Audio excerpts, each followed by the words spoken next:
More than 200 years ago, Americans fought a revolution against big government.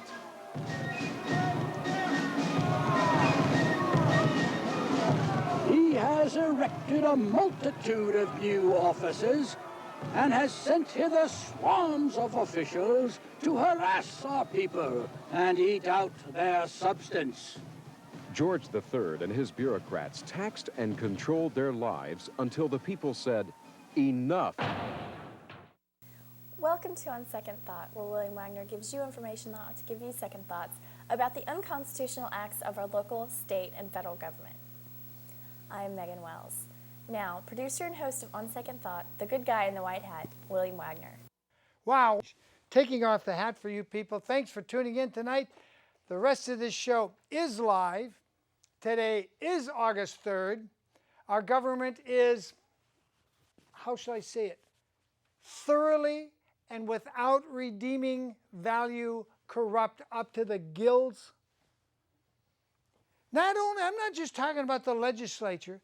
I'm not just talking about the ex-governor Schwarzenegger, the banger Terminator, who, just didn't know which maid not to.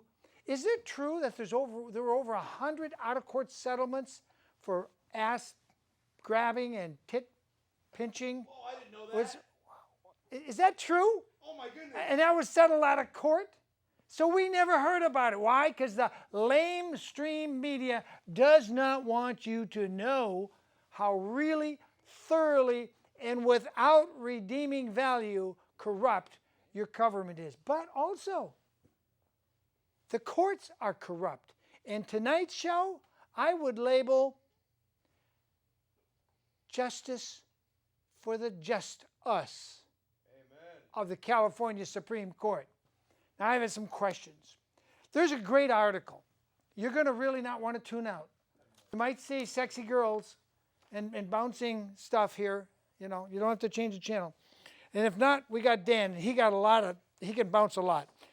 Anyway, this article, sent to me by the ever vigilant Bob Bertrand, a Canadian who lived his whole life in Miami, Florida. It's titled The Rule of Lawyers, not the rule of law, not the rule of common law, which was intended to protect you and to protect me. No, the rule now is by the lawyers. They can make it up out of their head as they go. And if they don't, the judge will pull some laws out of his hat. And they just clamp it on you and say, no, that's my ruling. You know what's wrong with our system?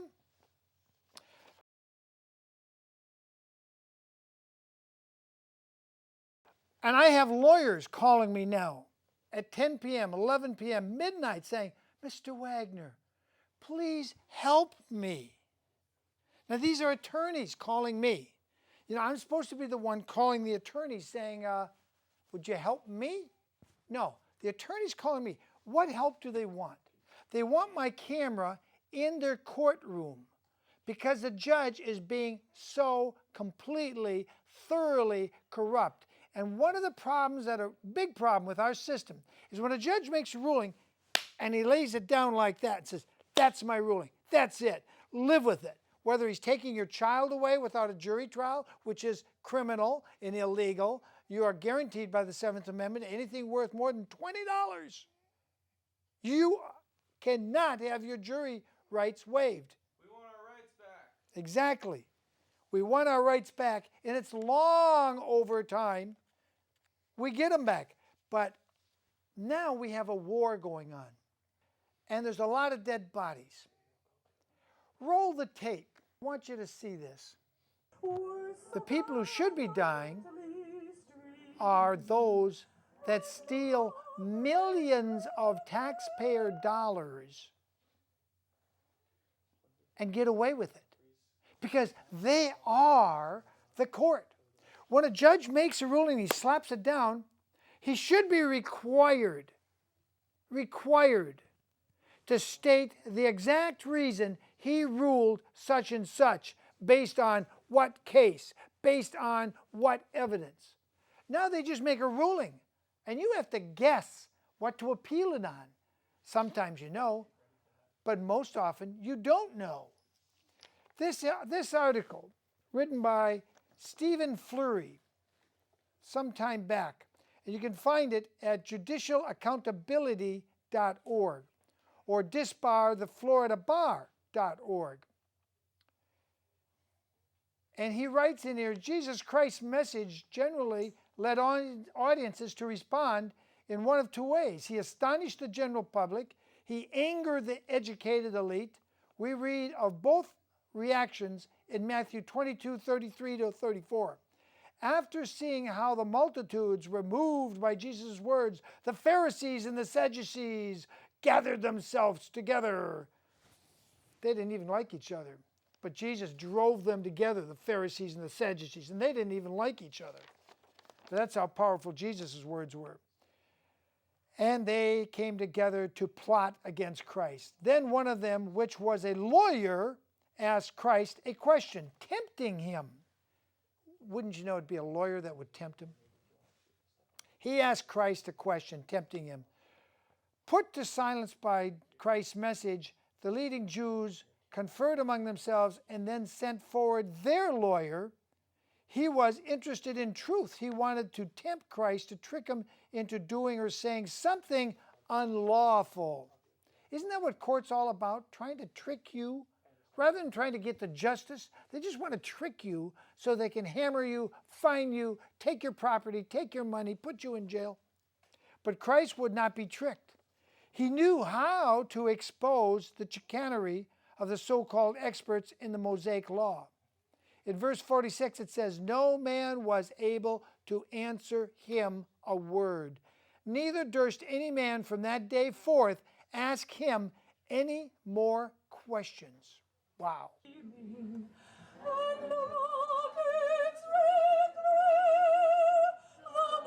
California guy, another guy, Acosta, Clark, all these guys died. Robert Abad, 22 from Los Angeles, from Sunnyvale, California. Bum R. Lee, 21. Lance Corporal Justin T. Hunt, 22 from Riverside, California. These guys all died years ago. Spec Ojeda from Ramona, California. Died May 1st, 04. Here's a guy from Porterville, nice clean-cut kid named Mitchell. His dad never got over it. I've met his dad. And here's Casey Sheehan, the mother of that Sheehan gal that was protesting all over America. Here's Christopher Hill, died on March 11th, 04. Here's Jesse D. Mitzner from Oceanside, California. All these guys died. And for what? These are the wrong people to have died.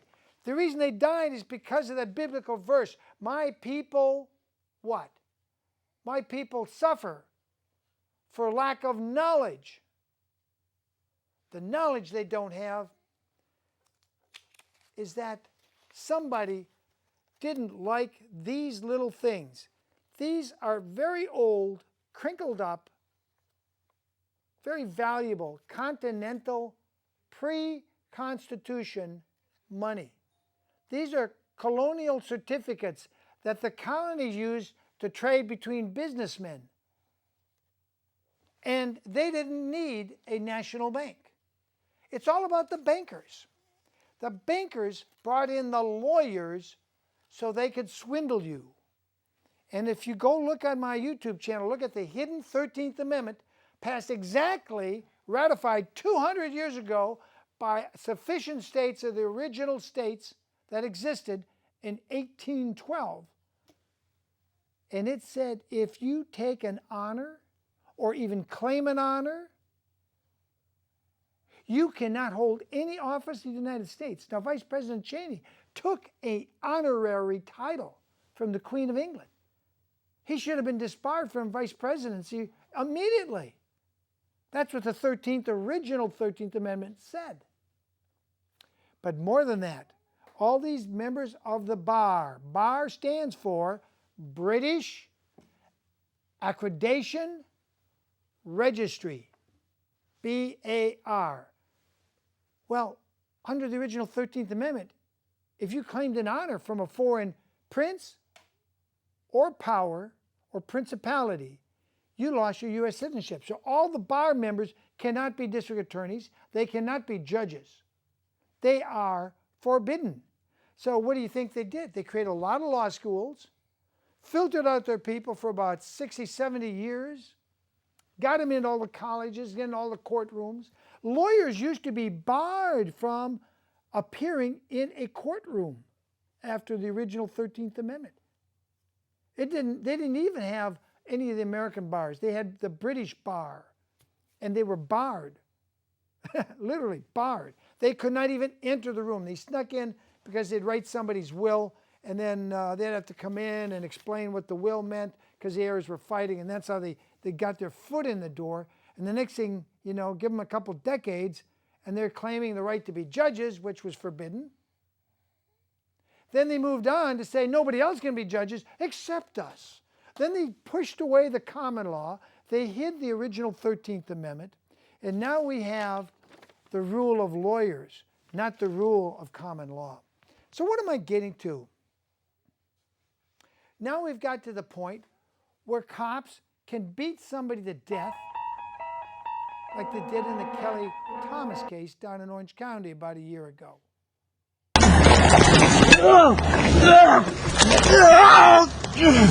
Okay, fuck, dude. Okay. I'm sorry, dude. I'm sorry. I'm sorry. What's happening? Okay, I can't breathe, dude. Okay. Here, dude, I can't breathe, man. Fuck. Please, I can't breathe. Okay.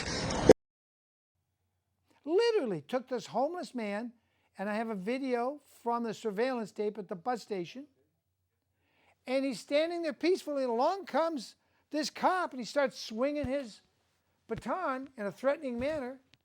If you and I did that to a cop, they'd arrest us for brandishing a weapon. That's what that cop did. But he wasn't satisfied. He had to tell Kelly to sit down, tell him to shut up, tell him to tell him something. Well, Kelly was homeless. He was also schizophrenic. And his father was an ex-cop. And here's this dumb butt cop who should have never been allowed to be a cop. And pretty soon, he's beating on him, knocking him, chasing him. The other cops pile on him and they crush him till he died a few days later. And you can see his face is all emaciated. Dan Petrie's with me in the studio here today. Isn't that right, Dan? Yes, sir. Did I tell any lies? No, sir. It was horrible. It was the whole time Kelly Thomas was being beaten to death by these police officers, and I know this is from his father, taught him to love police because his father was one. He kept saying, "Sir, I can't breathe. Sir, I'm sorry." So while he was being beaten to death, this 135-pound mentally ill, homeless, schizophrenic man was calling the police officers who were beating him to death, "Sir." Now, the police tried to write the police report up that he was resisting arrest. No, he wasn't resisting arrest. This is what goes on way too often in America, that they finally got caught because it's all on tape.